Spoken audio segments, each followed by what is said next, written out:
Finalmente siamo arrivati a Ponte Tresa, dopo circa una settantina di chilometri. Ha fatto un freddo cane, tanto che ho dovuto alzare i finestrini e accendere il riscaldamento perché non ce la facevo più. I guanti rigorosamente estivi, però adesso come adesso attraversiamo la Svizzera, quindi probabilmente, tanto c'è una persona che mi sta guardando che è un attimo di pazienza. Buongiorno. Di là si vede la dogana.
Adesso siamo a Zurigo, saranno quasi 2 ore che non registro a causa del brutto tempo, ho dovuto togliere la action cam, visto che non avevo la custodia impermeabile ho dovuto ficcarla nel bauletto, abbigliamento infatti consono alla situazione. Fa un freddo cane, durante il percorso abbiamo beccato addirittura neve sul passo del San Gottardo, tanto che ho dovuto deviare. È particolarmente invitante, è quasi ora di pranzo, adesso mi accingo a mangiare 2 miei benissimi panini. Siamo in una zona abbastanza deserta, anche se è in centro città.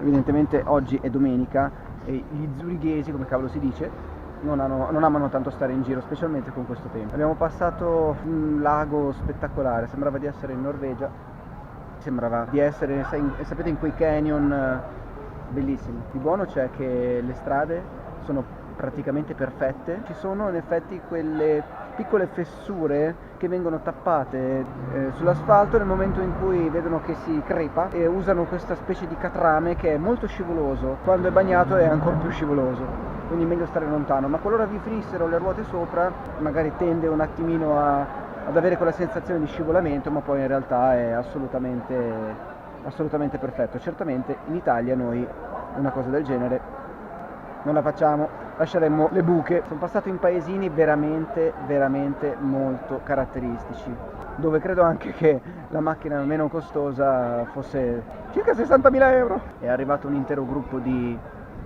corridori, sono tutti mezzi nudi, eppure fa un freddo cane. Ci mancano ancora 50 km al confine con la Germania. Qui ormai parlano solo tedesco, è Svizzera tedesca. Io ho soltanto i piedi un po' inzuppati, ma adesso con il fatto che nell'ultima mezz'ora non ha più piovuto si è un pochino ristabilizzata anche la temperatura corporea. Pensate che sotto il tunnel del San Gottardo la moto segnava 35 gradi, poi appena sono uscito 4.